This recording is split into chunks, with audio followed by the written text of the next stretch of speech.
What is going on, beautiful people? My name is BetSam, and this is going to be the UFC Slam of the Week for UFC 319. Dricus du Plessis versus Khamzat, the Wolf, Boars, Chimaev. Guys, I am absolutely pumped, and you should be as well. This is going to be one of the greatest middleweight fights of all time, let alone this year. And let's break into the Slam of the Week, guys. But before we do, let's take a little look back to potentially the greatest slam of the entire year. Now get the gods, the darts from my generation. I'll take the come on, let's get it on.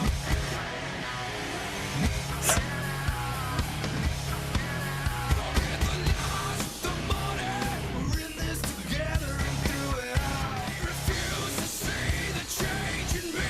Why won't they wake up? Elijah Smith, man, he went out there, dropped Toshiomi Kazama on his freaking head, on his dome, spiked that fool, Rampage Jackson style, drilled him through the canvas. You know, it was beautiful. It was honestly beautiful, a beautiful symphony of violence, beautiful seeing that money hit my bank account. Elijah Smith, is it the Slam of the Year?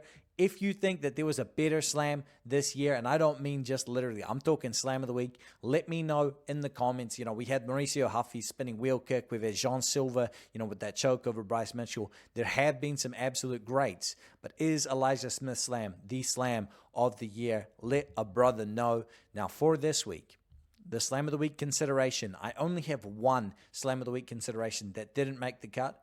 But nevertheless, I will talk about her in just a moment. And that fighter is Lupita Godinez against Jessica Andrade. Lupita Godinez, when she is on, is an absolute phenom. And I know that in 2024, she lost to Verna Jandiroba and Mackenzie Dern. But they are different stylistic matchups to this matchup here against Jessica Andrade. I think that Lupita Godinez has showed earlier this year in her matchup against Julia Pilastri that she is willing to go back to back on the takedown attempts, you know, shooting 11 or 12 takedown attempts in her last fight, which I think in this matchup here will prove to be vital against, you know, Jessica Andrade, who does have power in her hands, but does struggle in that grappling realm. So give me Lupita Godinez, 1.71 odds right now, only a minus 140. There's a heavy slam consideration. The only reason why I didn't is because Lupita Godinez sometimes has terrible fight IQ, and I just realized I've got a goddamn spelling error in there, but we're going to roll with it, so roast me in the comments on that one.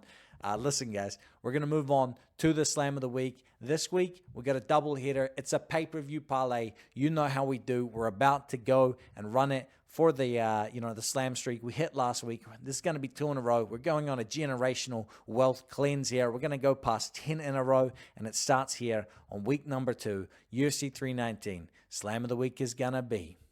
You don't know me. Shut up, you don't know me. Squeal like a pig when you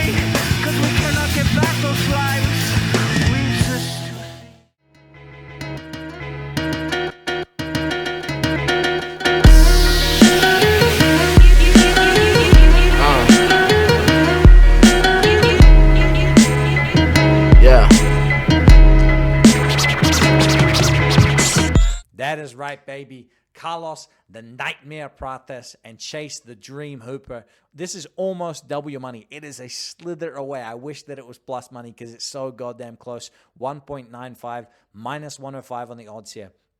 Carlos Prates, it just feels like a Jeff Neal is exactly who Carlos Prates needs after his matchup against Ian Gary. You know, Carlos Prates showed late in that fight that he can still pack a punch. He can still put the hurt on somebody. And when he stalks, he is absolutely dangerous. I don't think that, you know, he's going to struggle here. I think that Carlos Prates is going to be able to use his front kick like a whip And when Jeff Neal closes the distance and thinks he has the boxing advantage, that's when that piston of a straight is going to come and knock him clean out. Give me Carlos Pratas to win by knockout. And as for Chase Hooper, I mean, look at the career trajectories of him and Alexander Hernandez. Alexander Hernandez went out there a few years ago and got knocked out by Donald Cowboy Cerrone, and then he went win one, lose one, win one, lose one, win one, lose one. Now, Chase Hooper, when he got knocked out by Steve Garcia, he is now on a 5-fight win streak. So the career trajectories of these gentlemen and their ability to bounce back from a loss, I think Chase Hooper in this matchup is going to come in here quietly confident, especially knowing, what he saw in that Damon Jackson matchup against Alexander Hernandez. If he just goes to the wrestling here, he should be able to easily win with control, with the takedowns. Guys, I'm supremely confident in this parlay. I think that Slam of the Week is going to smack. And if you want to sign up to We Want Picks to unlock my bets, round line leads, and more, sign up to WeWantPicks.com/BetSam. The link is in the goddamn description for all my bets and many other tools. Code BetSam. Don't forget the code. It gets you 10% off. I will see you all at the cash counter. Thank you for watching. Let's have a blast this weekend.